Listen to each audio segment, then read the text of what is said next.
Assalamualaikum warahmatullahi wabarakatuh. Yang terhormat kepada Bapak Agus Joharudin selaku dosen pengampu mata kuliah Kewirausahaan dan UMKM serta teman-teman 5B manajemen yang saya banggakan. Kami dari kelompok 10 akan mempresentasikan materi mengenai komitmen from partner. Sebelumnya saya akan memperkenalkan anggota dari kelompok 10 yaitu ada Eko Ali, Zulfikar Zabar, saya sendiri Haya Nabila, dan Lia Nurliah. Baik, langsung saja ke materi yang pertama. Baik, yang pertama akan dijelaskan oleh saya sendiri. Seorang wirausahawan dengan ide-ide barunya mempunyai langkah pertama yang dilakukan dalam mengambil idenya untuk uji coba di dunia nyata. Hampir selalu melibatkan pasangan. Seseorang yang membuat komitmen besar atau kecil untuk bergabung dengan pengusaha dalam membentuk usahanya. Di sini ada pun manfaat memiliki partner bisnis dalam berwirausaha. Yang pertama, meningkatkan akuntabilitas. Dibandingkan dengan menjalankan bisnis seorang diri, memiliki seorang mitra kerja akan membuat Anda merasa lebih bertanggung jawab untuk memajukan bisnis ini. Adanya pihak lain yang memiliki goal yang sama dengan Anda juga akan membuat Anda terpacu dan termotivasi. Yang kedua, menjadi sarana konsultasi. Saat Anda memiliki ide atau rencana bisnis, memiliki partner membuat Anda dapat berdiskusi, berkonsultasi, serta mendapatkan sudut pandang yang berbeda sebelum mengambil keputusan. Yang ketiga, memberi backup. Salah satu keuntungan memiliki partner bisnis adalah adanya orang yang selalu bersedia membantu dan mencari solusi bersama-sama. Lalu yang keempat, dukungan emosional. Memiliki partner bisnis yang memahami masalah Anda akan membuat Anda memiliki seorang untuk berbagi keluh kesah. Lalu yang kelima, meningkatkan produktivitas. Memiliki mitra untuk berkolaborasi dan berdelegasi akan membuat produktivitas kerja Anda meningkat dibandingkan mengerjakannya sendiri. Oleh karena itu, menjalin kerjasama bisnis atau kemitraan mendapatkan berbagai manfaat yang saling mendukung untuk kepentingan usaha masing-masing dari kedua belah pihak yang melakukan kerjasama dan melakukan perjanjian atau komitmen yang jelas untuk sebuah perjalanan bisnis. Dalam menjalankan kemitraan usaha, satu sama lain harus melakukan berbagai terobosan, terutama mencari alternatif solusi bersama apabila menghadapi kendala dan resiko dalam perjalanan kerjasamanya. Dan yang paling penting, antara kedua belah pihak harus dapat saling terbuka, jujur, dan menjaga komitmen bersama yang telah disepakati dalam sebuah kontrak kerjasama yang saling menguntungkan. Dalam materi komitmen from partner yang pertama ada asking is not selling. Pengusaha adalah tenaga penjualan yang sempurna. Mereka adalah individu yang memiliki visi menarik, komunikasi keterampilan, dan kepribadian yang kuat yang dapat membuat orang lain membeli ide-ide mereka. Namun, kewirausahaan bukanlah tentang penjualan visi, namun merupakan pertukaran satu sisi dan lebih banyak lagi tentang menciptakan visi bersama dengan orang lain dan membangun kemitraan yang saling menguntungkan. Kunci sukses dalam menciptakan produk servis ataupun ide pada keahlian wirausahawan dengan melakukan bertanya dan mendengarkan untuk kemudian menjawab dengan hati-hati. Kebanyakan pengusaha hanya berusaha meyakinkan konsumen untuk membeli pada saat itu dan tidak berusaha mencari tahu keinginan dari kebutuhan konsumen terhadap kita. Lalu ada 3 skill mendengarkan dan membina hubungan. Yang pertama ada sincerity atau kejujuran, ketulusan untuk mendengarkan tanpa agenda apapun. Ingatlah bahwa mendengarkan bukanlah untuk kepentingan Anda. Lalu yang kedua ada etik atau etika. Jangan berusaha untuk membujuk atau bahkan menjebak orang lain dengan pembicaraan penjualan. Yang ketiga ada asking atau bertanya. Layani konsumen dengan bertanya untuk membantu mereka membeli dagangan dengan tepat dan bijak. Karena pertanyaan adalah kunci pembuka untuk mengetahui dan membangun kebutuhan pelanggan. Dan questioning skill akan menentukan jawaban yang akan Anda terima. Dari situ, kita bisa melihat bagaimana kebutuhan itu tumbuh dan berkembang, dan bagaimana pertanyaan akan membantu Anda menghasilkan penjualan-penjualan yang diinginkan. Untuk memahami perbedaan antara penjual dan meminta dengan pertimbangkan perbedaan antara pendekatan kausal tradisional dan pendekatan efektual. Pendekatan kausal tradisional adalah tentang mengumpulkan cara-cara spesifik yang dibutuhkan untuk mencapai tujuan yang sudah ditentukan. Sedangkan pendekatan efektual sebaliknya, yaitu tentang bekerja dengan seperangkat sarana yang berkembang. Kedua pendekatan membutuhkan meminta sesuatu tetapi dalam cara yang sangat berbeda. Permintaan kausal seperti promosi penjualan tradisional. Yang pertama, mengembangkan visi. Yang kedua, mengetahui sumber daya yang dibutuhkan untuk mencapai visi itu. Yang ketiga, mengidentifikasi individu atau organisasi yang dapat menyediakan sumber daya. Yang keempat, membuat nada yang dapat mendorong mereka untuk memberikan apa yang kita inginkan. Permintaan efektual adalah awal dari percakapan yang pada akhirnya Anda ingin membuat orang lain memberikan Anda saran kembali. Yang pertama, memutuskan apa yang dapat dilakukan berdasarkan kemampuan dan level tingkat kerugian yang terjangkau. Yang kedua, mengidentifikasi individu dan organisasi yang mungkin tertarik untuk berkreasi bersama. Yang ketiga, pemasok, atau mereka mungkin hanya orang-orang yang menarik dan berbakat. Lalu, membuat berbagai pelayanan. Dan yang terakhir, Anda memberikan permintaan dan mungkin berakhir dengan komitmen dari bakat, uang, ide, waktu. Dari pemangku kepentingan baru, yang artinya mungkin mengubah ide Anda. Pemangku kepentingan tersebut kemudian dapat membawa yang lain orang-orang yang pada gilirannya akan membentuk proyek dengan kemampuan mereka. Pendekatan kausal tradisional bisa berhasil atau gagal, sedangkan permintaan yang efektual cukup fleksibel untuk tidak benar-benar gagal. Tidak seperti promosi penjualan tradisional, itu tidak harus dilakukan sekali, tetapi dapat dilakukan kembali ke orang yang sama beberapa kali dengan berbagai jenis pertanyaan. Sekian dari saya, terima kasih. Assalamualaikum warahmatullahi wabarakatuh. Perkenalkan, nama saya Zulfikar Jabar Salim akan menjelaskan materi tentang hierarki bertanya. Proses yang efektif dimulai ketika pengusaha bertanya pada dirinya sendiri, pikiran apa yang mereka miliki dan bersedia mereka pertaruhkan. Apa yang saya tahu yang mungkin tidak muncul di rangkuman saya. Siapa yang saya kenal, apa yang bisa saya bayar untuk kehilangan. Mereka kemudian beralih ke calon mitra yang pada umumnya orang yang mereka kenal meminta saran, umpan balik, bantuan dari berbagai jenis. Pertanyaan ini memberi orang lain kesempatan untuk mendiskusikan ide dan aspirasinya. Di sepanjang jalan, orang lain mungkin akhirnya meminta Anda untuk sesuatu, memintamu untuk membuat semacam komitmen. Ini adalah bagaimana selimut kemitraan komitmen dalam sebuah usaha. Akar penelitian, ya, lebih dekat dari yang kamu kira. Peneliti psikologi sosial mempelajari meminta bantuan dari orang-orang. Misalnya, dalam serangkaian 6 pelajaran, Francis Lin dan Danau Vanessa pada tahun 2008 meminta mahasiswa di Universitas Columbia untuk pergi keluar dan mohon bantuannya kepada masyarakat luas. Tugasnya termasuk meminta orang untuk mengisi kuesioner, meminta penggunaan ponsel orang lain, menanyakan arah kepada orang, dan lain-lain. Salah satu penelitian juga meneliti orang-orang dalam situasi nyata, meminta uang dari donatur untuk organisasi nirlaba. Dalam setiap pelajaran, sebelum mereka meminta bantuan, diminta untuk memperkirakan kemungkinan keberhasilan. Misalnya, mereka ditanya tentang waktu dan usaha yang diperlukan, atau orang yang harus mereka tanyakan sebelum seseorang melakukan kebaikan yang mereka minta. Dalam semua pelajaran, orang melebih-lebihkan kesulitan membuat orang lain membantu mereka. Dengan kata lain, lebih banyak orang yang bersedia untuk membantu daripada yang diyakini kebanyakan orang pada awalnya. Sekian dari materi yang saya sampaikan. Terima kasih. Assalamualaikum warahmatullahi wabarakatuh.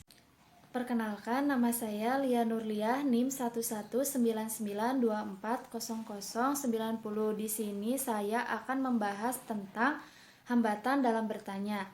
Bertanya bukanlah perkara yang mudah. Bertanya tidak bisa datang dengan sendirinya. Di sini saya akan memaparkan hambatan apa saja yang membuat kita ragu atau takut untuk bertanya. Nah, jika kita sadar akan hal tersebut, maka kita akan lebih mudah untuk mengatasinya. Yang pertama, bertanya akan membuatmu terlihat lemah. Ini adalah fakta dalam budaya yang menjunjung kebebasan dan kemandirian. Bertanya sesuatu, bahkan bertanya tentang arah ketika kamu tersesat dapat terlihat sebagai sebuah kelemahan. Pengakuan bahwa kamu tidak bisa mengatasi masalah sendiri, seperti ungkapan dari Steve Jobs pada permulaan bab ini. Pengusaha ahli mereka memahami bahwa mereka membutuhkan orang lain dalam hal ide, pemikiran, keahlian, hubungan, serta hal lain untuk menciptakan sebuah nilai. Mereka nyaman mengakui apa yang mereka tidak tahu dan tidak miliki.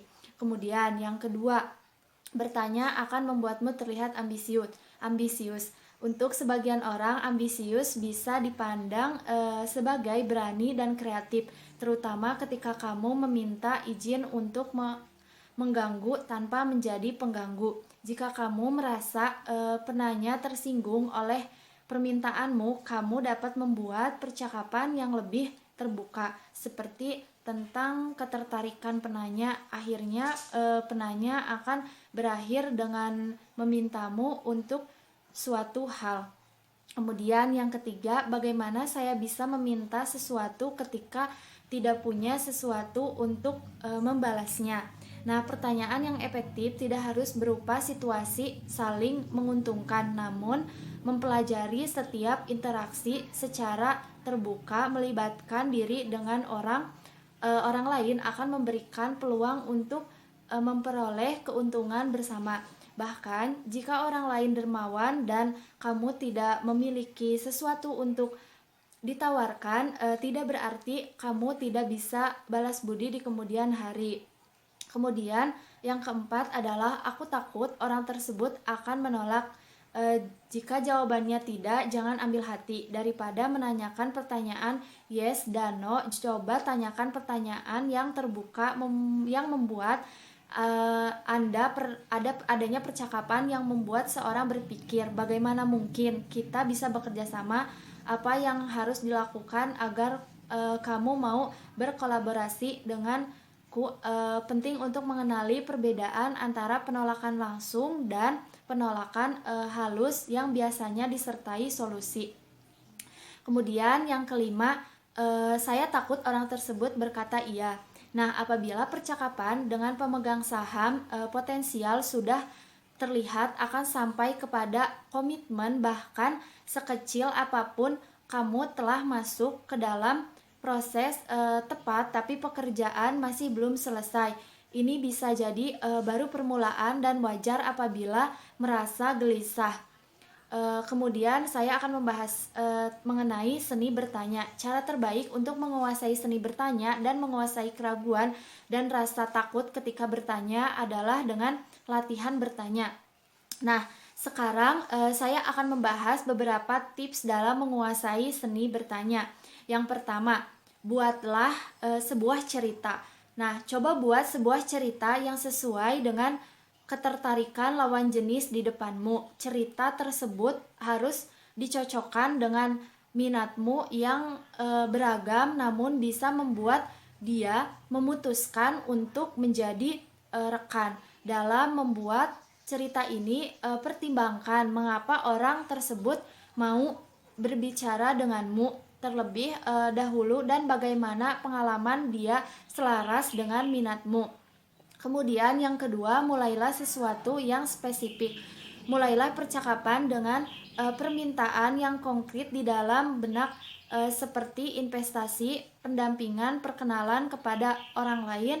Namun siapkan permintaan cadangan. Bisa jadi orangnya tidak memiliki waktu atau minat untuk menjadi mentor, namun bersedia mengenalkan kamu pada beberapa koleganya. Jangan fokus berbuat banyak pada apa yang Anda inginkan sehingga Anda kehilangan apa yang ditawarkan orang lain. Kemudian yang ketiga, jadilah pendengar yang baik.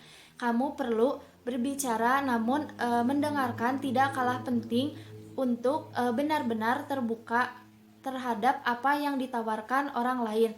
Kamu harus mendengarkan dengan seksama. Kemudian yang keempat, jangan mengharapkan jalan yang mulus atau mudah. Ini tidak semudah menanyakan sesuatu atau memperoleh jawaban kemudian pergi hingga muncul pertanyaan baru. Kamu harus membuat visimu diterima oleh visi orang lain. Ingat ini tentang membangun relasi dengan stakeholder, bukan tentang tentang mendapatkan apa yang kamu pikirkan pada momen itu. Nah, yang kelima, kembangkan daftar pertanyaan seperti apa yang kamu pikirkan. Misalnya, apa yang bisa membuatmu untuk bagaimana agar kita bekerja sama. Kemudian, bisakah kamu beritahuku untuk bisakah kamu memikirkan cara agar kita dapat apa yang menurutmu terbaik dalam hal. Kemudian yang keenam, atur nadanya dan tindak lanjuti. Nah, biarkan orang lain tahu di awal jenis percakapan yang ingin kamu lakukan. Misalnya, saya senang untuk memberitahumu mengenai ide saya, dan saya sangat tertarik untuk mendengarkan tentang apa yang telah kamu kerjakan atau lakukan, dan pastikan kamu memenuhi janji itu. Kemudian yang ketujuh, jangan terpaku pada uang. Kamu mungkin berpikir uang adalah hal yang sangat diperlukan, namun realitanya kamu membutuhkan uang untuk membeli sesuatu, dan bagi seseorang akan lebih mudah untuk memberi sesuatu hal atau barang daripada memberi uang. Kemudian yang terakhir, pikirkan jalan keluar. Idealnya orang yang kamu ajak bicara akan membuat sebuah komitmen kepada usaha yang kamu jalani. Jika tidak, itu tidak menjadi masalah. Ingat, jika bertanya atau meminta adalah sebuah proses berulang, kamu dapat mengakhiri pembicaraan dengan bertanya apakah mungkin untuk berbincang di lain waktu, atau dengan kata lain, kamu akan membuat pertanyaan atau permintaan baru, atau orang tersebut bisa menyarankan untuk orang lain yang bisa Anda ajak bicara. Sekian materi dari saya, terima kasih. Bismillahirrahmanirrahim. Di sini saya Eko Tali akan menjelaskan tentang takeaway. Nah, ini tentang membangun bukan mendapatkan. Nah, apa yang Anda terima mungkin adalah sesuatu yang tidak diantisipasi. Tujuan dari jenis bertanya yang dilakukan oleh pengusaha yang efektif tidak menerima sendiri atau membangun dengan mengintegrasikan cara atau aspirasi orang lain dengan mereka sendiri dan melihat nama arahnya. Dengan pemikiran ini saatnya untuk memperbarui aksioma lama menjadi sesuatu yang lebih mujarab. Nah, mintalah dan kamu akan belajar. Mintalah dan akan bersama-sama menciptakan. Mintalah maka kamu akan membukakan pintu, dan berlatihlah dan akan belajar bagaimana bertanya. Nah, terus mitra hanya dapat memilih usaha baru jika diminta. Nah, pada tahap awal upaya Anda berpercakapan terbuka tentang membangun kemitraan tidak hanya mendapatkan apa yang Anda inginkan, bantu orang lain melihat apa yang Anda lihat dan dengarkan. Nah, mereka ingin menjadi bagian dari apa saling mempengaruhi dan meminta tindakan dan yang tampaknya saling menguntungkan. Praktek bukan hanya menjual tapi membangun. Nah, apa sekarang? Apakah Anda nyaman dengan membuat permintaan? Nah, apakah Anda baik dalam hal ini?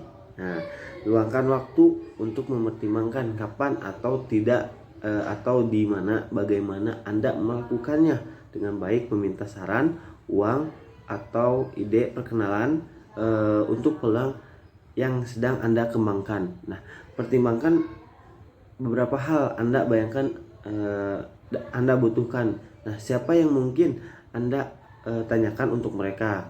Sekarang tingkatkan permintaan Anda. Bagaimana Anda bisa membangun percakapan dengan mereka yang lebih dari sekedar meminta ya atau tidak untuk hal-hal Anda butuhkan. Nah, pertimbangkan siapa yang Anda kenal dari kemampuan Anda. Nah, hubungi beberapa orang, kembangkan 3 kemungkinan yang berbeda tentang cara bertanya mereka untuk terlibat dengan Anda. Apa permintaan yang paling membuat Anda gugup? Nah, mengapa? Jangan bersembunyi dari dia. Kembangkan ide Anda berikutnya untuk membangun jalan menuju yang bertanya. Nah, sekian saja mungkin penjelasan dari Eko tentang takeaway. Terima kasih. Wassalamualaikum warahmatullahi wabarakatuh.